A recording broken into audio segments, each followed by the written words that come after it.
എന്താ മോനെ പണിയൊന്നുമില്ലേ? പണിയില്ലടാ. പണി വരുന്നുണ്ടോ? പണിന്റെ പറയണട്ടോ. നാളെ നാളെ പണിയുണ്ടോ? ഇവരുണ്ടോ? പണി വിളിച്ചവരല്ലേ നീ?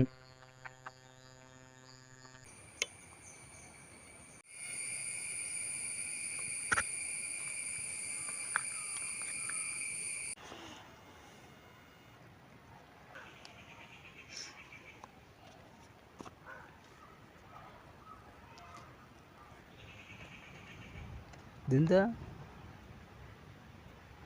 എന്തായി നമ്മളെ പണീൻ്റെ എന്തായി? പണീൻ്റെ കാര്യം ഞാനൊരു കഥ പറഞ്ഞിട്ടെ. കഥ കേൾക്കണം. നാളെ പണീൻ്റെ പറഞ്ഞു. അതാ ഞാൻ വന്നേ. ആ കഥയായിട്ട് ബന്ധപ്പെടുത്തി പറഞ്ഞു തരാമെങ്കിൽ. വേറെ ഒന്നല്ല, പണ്ടേ ഒരിക്കലേ ഈ അക്ബർ ചക്രവർത്തി ഇല്ലേ, മൂപ്പര് ബീർബലിനോടൊരു കാര്യം പറഞ്ഞിട്ടുണ്ടായിരുന്നു.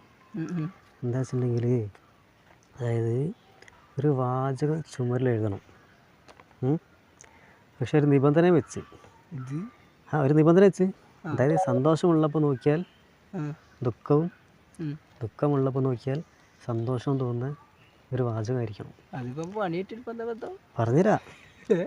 അതായത് ഈ പറഞ്ഞ മൂപ്പരെ ആ വാചകം കൊണ്ട് എഴുതി കൊടുത്ത്, സിമ്പിൾ സാധനം. അതായത് ഈ സമയവും കടന്നു പോകുന്നു. ശരിക്കും പറഞ്ഞാൽ നമ്മളെ സമയം അതേപോലെ തന്നെ. കടന്നു പോയ സമയം ബൂമറാങ് പോലെ തിരിച്ചു വരാം. അവിടെ ഒരു പണിയില്ലടാ, തെണ്ടി തിരിയാന്നല്ലാണ്ട്.